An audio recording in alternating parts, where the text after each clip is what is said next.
Yes, people over the world, welcome back. Episode 9 of the Whiskey and Wade Show with me, Tommy Mac. And me, Tyrone McKenna. And today we are joined by a very, very special guest. I'm actually buzzing to have this man on the show.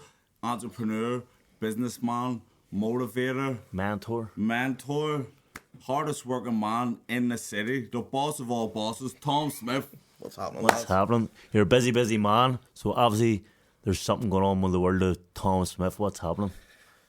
Man, I'm just in it to win it all the time. You know, I'm constantly in the hustle. You know, Elon Musk says, make every second of every day count. Yeah. And I do.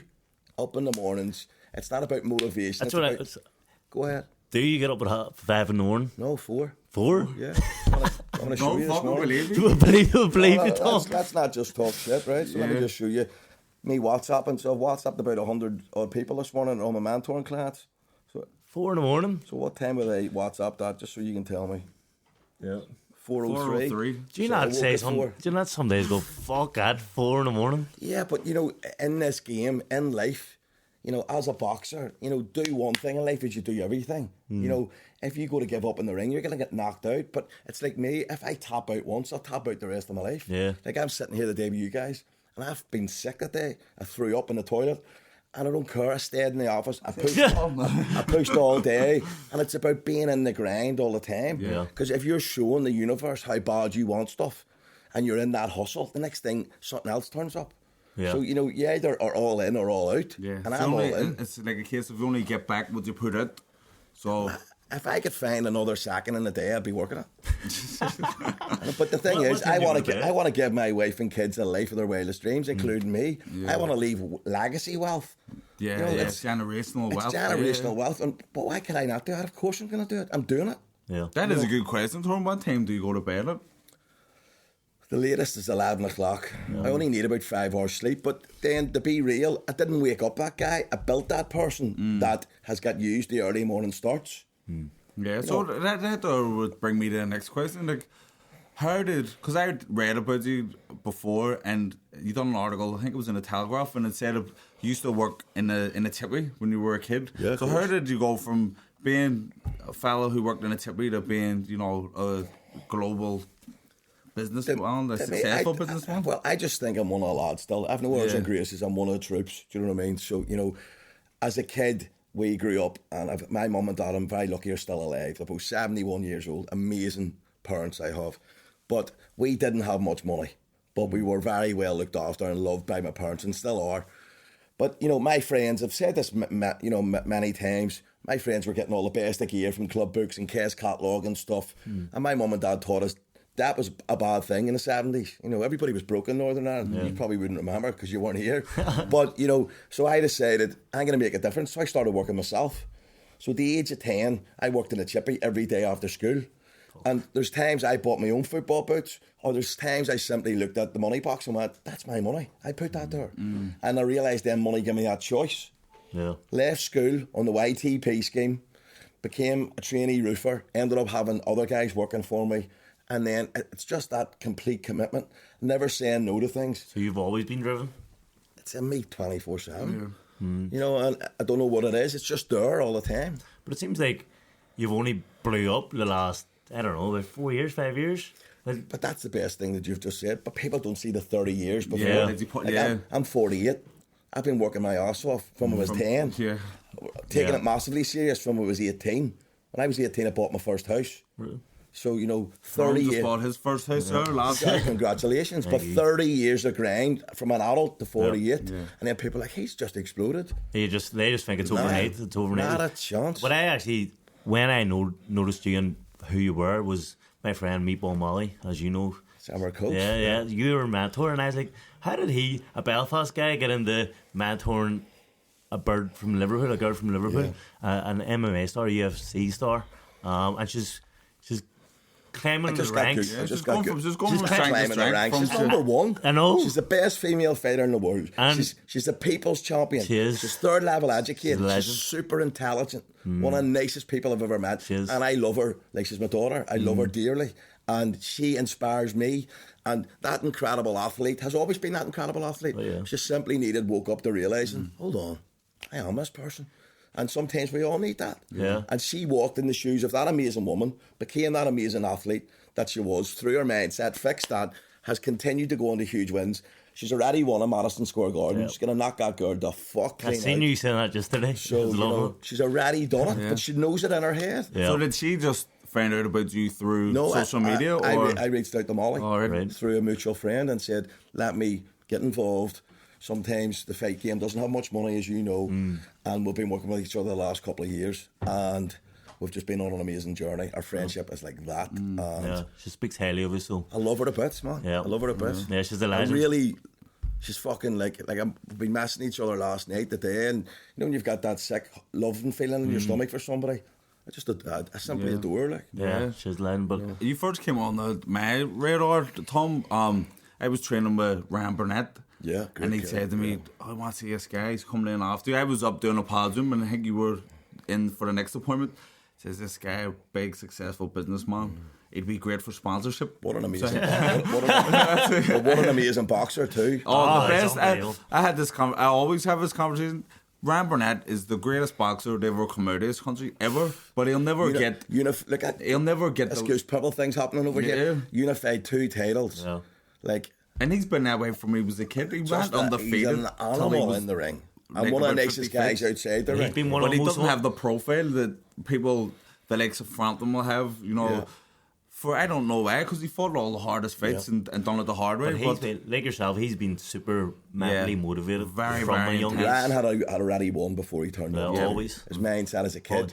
Before he even realised that the laws of the universe and stuff, that he was being an unconscious component, completing, arriving at all these things, always winning and not realising how. And then when he studied the universe, he realised how he was doing it. I think a lot of successful boxers, unconsciously, before the secret book come out and all that, we were ready doing it already, mentally. We were mentally vision and stuff, and I think successful boxers had already were born kind of like that. Let's be real. You know, you cannot get into a ring with self-doubt because you're going to get knocked out. You have to get in realising, I've already won. If you think you've got beat, you're beat. But it's the same walking into a business meeting. Yeah. Somebody will smell fear from you. You have to walk in and dominate. You don't go in to compete. You have to dominate. You have to have already won. And it's the same in the fight game and it's the same in business. It's all in mentality. Yeah. Did you ever do any fighting or any messing combat about sports? With boxing, messing about with MMA and stuff, but couldn't call myself a boxer like you guys. Yeah. But I can definitely throw a left hook and a right hand. So you're undefeated on the cobbles? Yes, absolutely. Ran the door in the network club. Did you? Yeah, for years. An amazing friend of mine, I bumped into him this morning, Liam Fennell from Ardoyne, very close mate. And some of the best years of my life standing doing the door. When Belfast was a real tight place to do the door in. I'd say so. Back in the day. Like, you know. Somebody said to me before, you'll be a great doorman, and it always stuck in my head that I'll never do the door now. Ever. Listen, doorman, it's an amazing job and it's a great career. You're going to be that stand-up comedian. We're taking it to different... So well 100%. Done in advance. Yeah, thanks very much. The door job's a great job too. So you have great fun. But see as much as you're plastered on the internet, and I don't know if you know how big a Instagram and TikTok sensation you are, but I don't know actually what your job is. You're like the Chandler Bing of Belfast. I don't know what your job is. I just know I wake up. Most days I wake up, I've seen one of your videos. I seen you this morning. I'm going to rip Friday apart. I went into Bosom the other week and the kid says to me, all right, Tom, I'm going to rip Friday apart. I'm like, I'm going to fucking rip it apart. Do you like it or do you? Yeah, but how could you not like it? Yeah. And it's, you know, if somebody's hating on you, it's a compliment too. Yeah. Because then the haters are obsessed with you. People are talking about you, you're getting talked about for a reason. If you haven't got haters, you're not doing it right. If you're not racking it up with haters, you're doing something wrong. You must be the most quotable man in Belfast. The most quote. Why not, but I know. Do they just off the cuff all the time? Or? Just instantly flows out. But you know the thing is, see when you're doing it, for me, right? So, you know, people can laugh, say whatever they want. I pray big time all the time, you know. So I'm on my knees in the mornings, and when I'm praying to God, one of the things I always ask is, please let me be an inspiration and motivation to help other people. So see if some kid's growing up, or somebody's, like I said before, a taxi driver, or some amazing guy standing doing the door, and he just needs to hear that wee bit to help him. Or some girl going to school, or a kid. See if you say something positive. What's wrong with it? Yeah, surely we should all be helping each other. Surely you should be saying to me, Tom, any chance you could connect me with somebody in New York to doing stand-up comedy? Of course. Can you? Could you come and do it? Yeah. Could you come and do a podcast for us? Yeah, but for me to use, thanks very much for asking me. why would I not want to come and do it? Yeah. So I think if everybody remembers very quickly, 5 minutes ago during COVID, but we're all sticking together, what happened? Everybody just forget that we all used to look after each other 5 minutes ago. Help the other man, help the other girl, help other people in business. Why would you not? Stop hating on people. If you want to hate on me, work away. I don't give a shit. Yeah. Doesn't fucking matter. I don't even think people hate on you. It's more, I think people love the motivation. The videos that go around, like, it's as he said, every Friday you get a video of you rip Friday apart and everyone likes it. Everyone goes, fucking right, rip Friday apart is right. But like me saying that is because I'm up at 4 o'clock. I'm having a triple espresso. I'm doing my mantra page, which is a page about me. I'm doing my gratitude, because we should all have gratitude. Like, I'm grateful for sitting here now. And then I write my goals. I write my goals like my life depends on it. I don't believe in affirmations. I go after these. A massive action to actually make them happen. 50 phone calls, walking into somebody's office, doing a podcast. All of that enables you to get noticed until then somebody goes, yeah, we want to work with that guy. Yeah. But you have to put yourself out there. Do you ever, like, feel like you're unmotivated sometimes? Like, say you get up at 4 o'clock in the morning and you go, fuck, I can't even be bothered to write this sponsor. Yeah, do you ever because get that I don't believe in motivation. I believe in discipline. Yep. And if I feel like shit, I'm still up. If I'm in work the day feeling rough, I'm still in work. I don't tap out. Yeah. You know, there's no snowflake syndrome in me. It's all in. Yeah, I agree with you. Like, motivation isn't, because motivation is, depends on what you're at, how you slept, who you talk to. Like, it's all about discipline, really. My little girl was going to dance the other week and she'd said something, you know, Daddy, I'm struggling slightly today, I'm a little bit tired, but you're still going. Yep. And I said, I'm so proud of you, because it's not motivation today taking you to dance, it's discipline. Yep. You're a female warrior.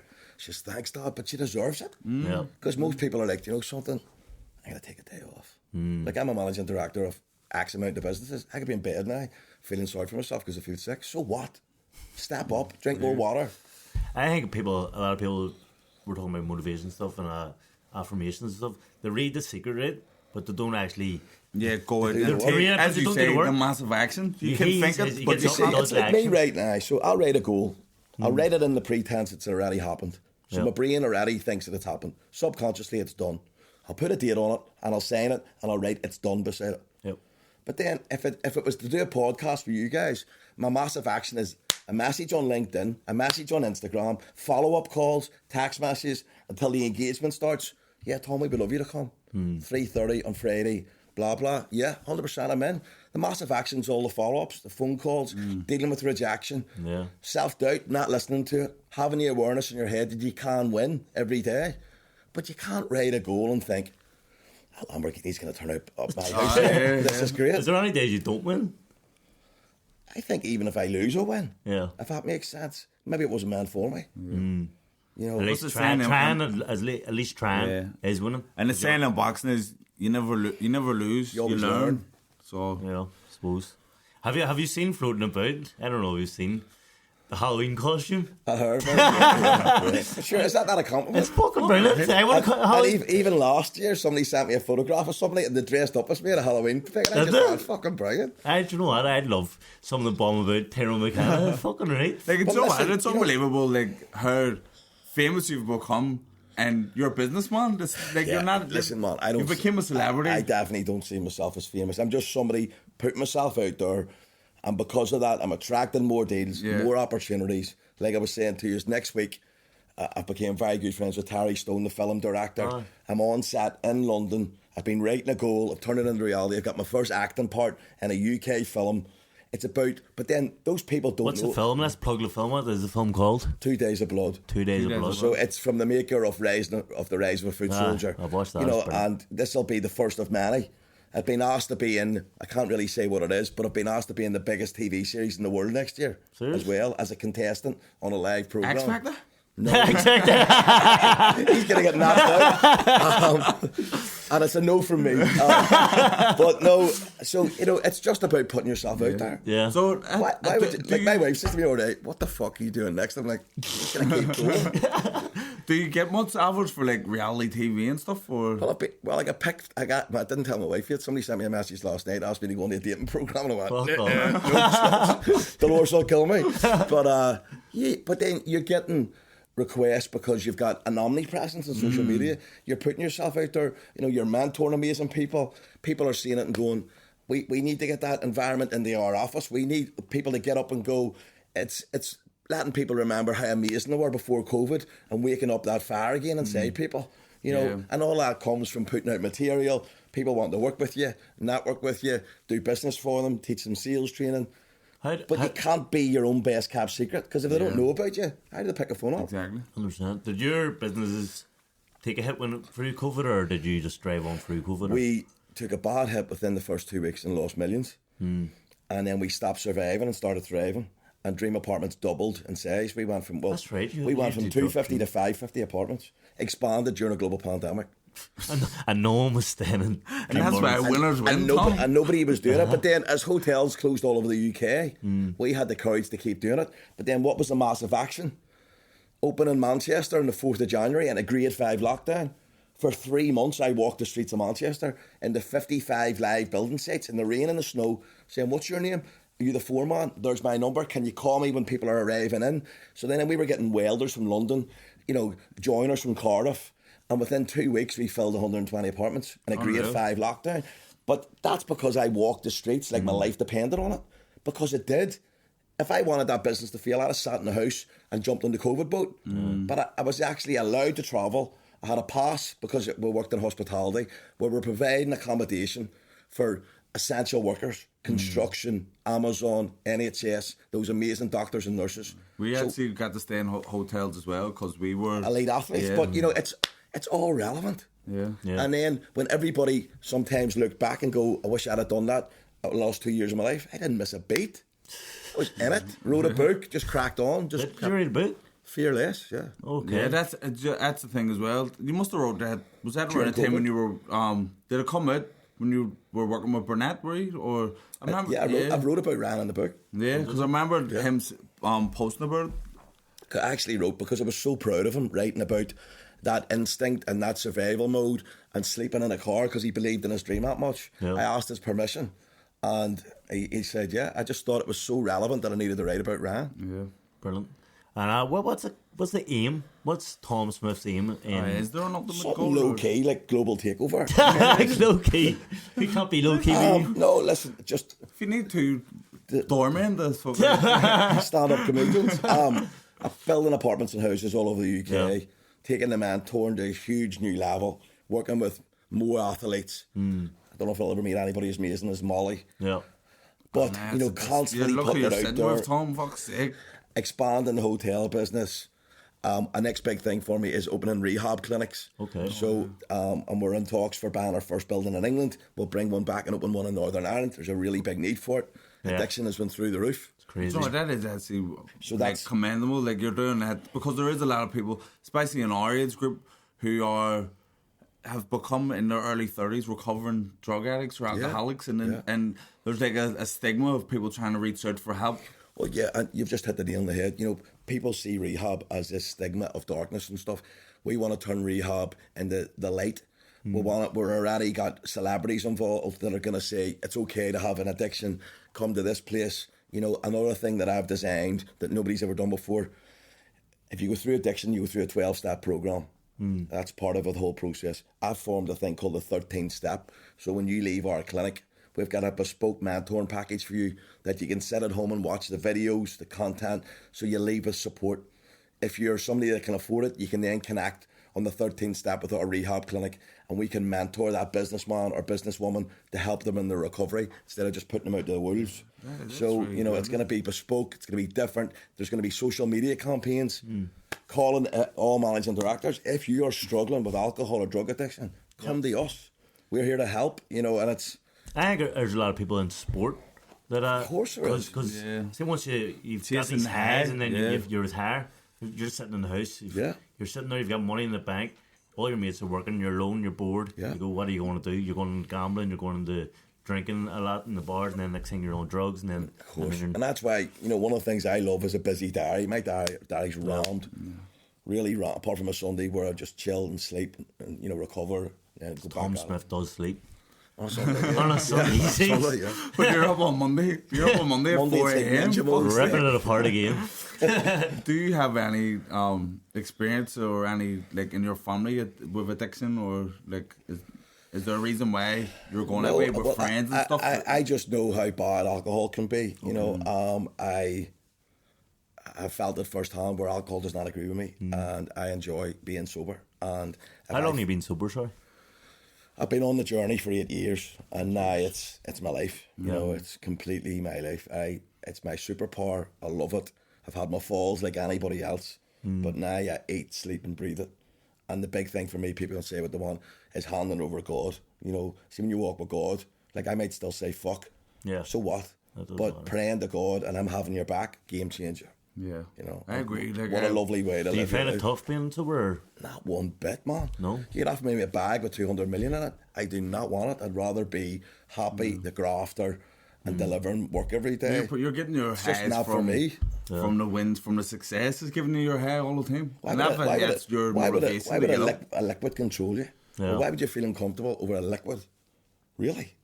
Forget about it. I don't know. I love when you drink myself. I have no time for a hangover. I have no interest in it. I know the darkness that it brings. Yeah. It's just not for me. Yeah. Right.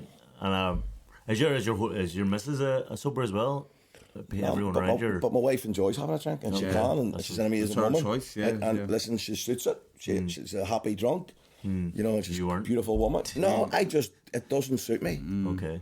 I don't like feeling like shit. I like being high octane all the time. Yeah, you couldn't get up at 4 a.m. when you're drinking. Definitely not. You'd be going to bed at 4 a.m. And What then, about but then you can't make the right decision. You don't want to. Who's that number calling me? Yeah, I have a drink the next 2 days and then fuck all really like. And I've done that analogy. So even if you say you've lost, say you lose 2 days a week and you drink every week, multiply by 52. Yeah, that's a lot of days. It's 104 days in a year that you're down. Really? And that's the reason why boxing. Playing footsie with me? I'm trying to sweeten you up. I'm trying to get part of this global takeover. But no, like see when you're training for fights, the reason why you don't drink is because of the days that you lost. It's so not if you're losing like 1 or 2 days a week out of the camp. It's amateur hour. If you're a serious businessman or a serious athlete, you do not drink. Yeah. It's not like drinking's doesn't really affect your fitness or anything like that because you still can go training. But over you if lose you lost days, 2 days a week, over 8 weeks, that's 2 weeks. You can't tell me the guy that doesn't or the girl that doesn't drink, their fitness, they're maybe that millisecond sharper that's going to knock you out. Of course. And it's all about it. I think your discipline too. It makes you you're tuned in. You're like, I'm cutting out anything that's bad for me. And like both of us kind of, and that's sure you can attest it when you're in a peak shape. There's no better feeling. It's better than drinking. It's better. I done an hour this morning on the Star Climber and then 30-minute swim, 90 minutes of cardio. Like it's just the loveliest feeling. Yes. Eating good food. Obviously, when I'm out of camp, I don't live the best of lives. I'm drinking, I'm eating shit food, and I'm always tired. I'm always wrecked. And then see when I go into training camp, I'm up 8 a.m. Not 4, 8 a.m. and I'm going to bed at 12, and I'm eating clean. I'm training hard, but I'm never tired, and I'm always motivated. I eat clean all the time. Yeah.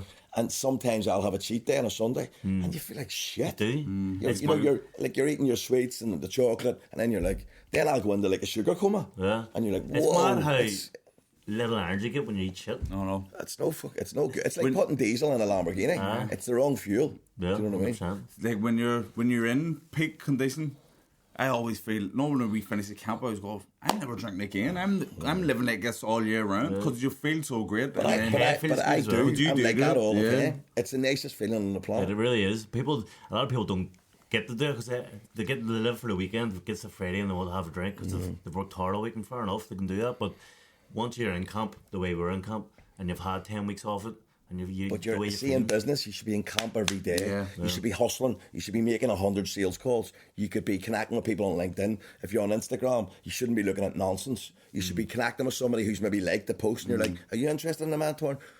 In fact, we'd be really interested in sales training. We're a big global company, right? Okay, using social media to work for you, but it's being in the hustle, being in fight camp all the time. You can't come in and out of it. Many people are you mentoring at once? Well, in the groups, it could be anything up to 25 people at one time, and then I have incredible individuals who do one-to-one clients.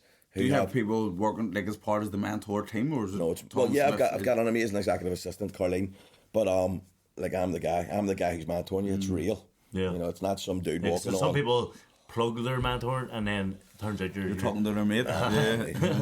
I always base stuff on what would I do if it happened to me. Yeah. You'd just be like, I don't want to back, you know. So it's. Yeah. So what is the best way? Like, how did you get started in business? No, like coming from humble beginnings. Like, how did what's the best way to like maneuver into Failure's part of the process. Fail, learn from it all, and then find something that works. Stick at it and put your life into it all the time. And if you're lucky, start finding other angles so you've got multiple avenues of income all the time. What was your first business venture? Roofing, become a roofer. Yeah. To have your own company? Own team, yeah. So it sounds like you hit the nail on the head straight away. Like roofing went. Did it? First thing? All roofers out there, you're all brilliant, but it's a half dangerous job. So you're putting the effort in, you expect the rewards, and then it's about then off the back at your building, and then the next thing you're maybe doing a couple of land deals, and you know it's just. You still have the roofing business? I do, yeah. Do you? Yeah. How long has that been going? Wow, easily 25 years or so. Fuck. Yeah. Tom, I want to ask you something. It's a wee bit personal, but. How did it feel? On this, man? I don't know. Some Nick. How did it feel when you got your first million? Absolutely fantastic. Yeah. And so it must be a million's a milestone for a lot of people. If you listen to my TED talk, I have a TED talk about my sobriety. Yeah. And my bank manager phoned me. I think I was 30 years old. It was 18 years ago, and I just hit my first. But the TED talk's not about the £1 million. The TED talk's about the most amazing thing in it. And the TED talk is about finding sobriety and a whole new path. Yeah, I was about to say, like once you hit most people, if they hit the first million, will go off the rails, fucking drinking, going mad. It's the money's an amazing byproduct that comes with success. Yeah. But it's the buzz and the hustle. It's the gratitude in your heart. It's being able to reach out and do something for somebody else. It's about phoning somebody and saying, I'd like to do this, or I'd like to help out charity, or I'll buy a table. It's not even about the money for you, it's just about the hustle and the buzz. Yeah, You're getting the buzz. The money's success. brilliant. It's coming in. You're investing in other things, realising the bigger picture. When I pop and leave this place, hopefully many years from now, I'll have left things in place that generations and my daughters and stuff can all benefit from. Yeah. You know, and of course it's nice to have it. Yeah. But then it's more the buzz getting that deal over the line. You're like, yes. Yeah. You know, what a feeling. Like, see, what I want to be a millionaire for, touch wood, that it's going to happen sooner rather than later. But it's for the freedom to not have to do it. Like, financial freedom, yeah. Like, but the freedom to get up at 4 o'clock. Like, all the stuff that you're doing is the reason why I want money, so I don't have to. I spoke to a very good friend of mine, Gilbert, recently. And we both love getting up and still putting it in. Yeah. You know, when I'm 60 or 70, I'll want to be sitting on a super yacht somewhere in Greece or Italy, still doing deals on a laptop, mentoring people, whatever I'm doing, looking at property deals. I'll still be hustling. Yeah. The thought of stopping and doing nothing is my worst nightmare. That's not for me. I think a lot of people, obviously older people, once they stop doing something they love, that's when they start getting really sick. Yeah. It's like I'm giving it right up until I pop. Like Mick says the rocket, you know, sometimes people die when they don't want to live no more. But with you, kid, I got reason to live. What's happening here today? We got fucking actors in the ring. So give Terry a shit. We're ready to work. Look, thanks for having us on. We're wrapping it up here. But the last thing we usually do is smack blank bad drink. Or bad drink. It's a wee game we play, so we're going to give you 3 names. I'm not buying a drink. Yeah, but you're bad for them instead. You can buy them a Coke. Smack one, blank one, or buy one a drink. It's Paddy McDonald, Elon Musk, and Andy Malone. That's the 3. What one would you buy a drink? What one would you smack? And one would you blank? Paddy McDonald. The comedian. It's his brother, actually. Comedian. Is that Paddy? Do I know Paddy? You may know Paddy. He said we had him on the Paddy show. that had me about moving the... Yes. Yeah. Oh, Paddy's fucking... Damn a drink. Sorry, it's just I didn't know what Paddy it was. Paddy is just fucking fantastic. How could you... Fuck's sake, Tom, all I done was ask you to move your jeans. And do you know, people sent me out going, like, what are you going to do? I'm like, yeah, that's fucking amazing. Yeah. But how on the ball is that? So he actually said, I'm not buying him a drink. He's getting a bottle of champagne. He's wow, no, but that's what it's all about. Yeah. But see, why would your mind go into hater mode? Can't believe that guy done that. Yeah. Knock it out of the park, mate. 100%. He's getting a bottle of drink. Elon Musk and Andy Malone. What am I allowed to do with Elon? Blank one or smack one? Blank one? I like just ignore one. Ignore one. I'm buying him a drink too. You can buy everyone a drink. I'm fucking buying him a drink. Elon Musk is a legend. He is a legend. And then Andy Malone. Do you know Andy Malone? I do know Andy, and Smack him. no, I know Andy, and I respect him. You know, he's came out of Newry, Warren Point. He's doing all that. He's outspoken. Andy's probably got a lot of haters hating on him, but he's had his Lambo Jeeps and everything else. He deserves it. Right. You know, he deserves the success. All Fairham's getting a bottle of champagne. We're getting fucking Round him away. but I'm not smacking anybody. Everybody's getting champagne. Yeah. You know, Right. I went down and seen Andy, and you know, he's fucking in it to win it. He's dedicated, and you know, I think you two are kind of like the same kind of genre of businessman, no? Like, we're getting a success, we're driven, but we want to motivate our people. We're outspoken. that's it. He's And like if people Andy's speaking out there sometimes, and you know he's putting stuff out. So if it hits one person, he's helping them. Yeah. Yeah. Why would you not? 100%. What type of person would I be right now if I said something bad about the guy? Then I'm a hater. Fuck off. No, the guy's doing well. I hope he does brilliant. Elon Musk, keep fucking killing it. And Paddy, give us another joke about me. Yeah, I'll move the Lambo next. Thank you for coming on. You're a legend. Yes, Thank you, Tom, Keep doing what you're doing. unbelievable. Thank you, guys. And like I said, we were buzzing to get Tom on this show. It's been fantastic. And Join us next week. join us next week. I don't know if we'll be able to tap this one, to be honest. But thanks again. And peace to the world. Stop hating. Keep winning. Winners win.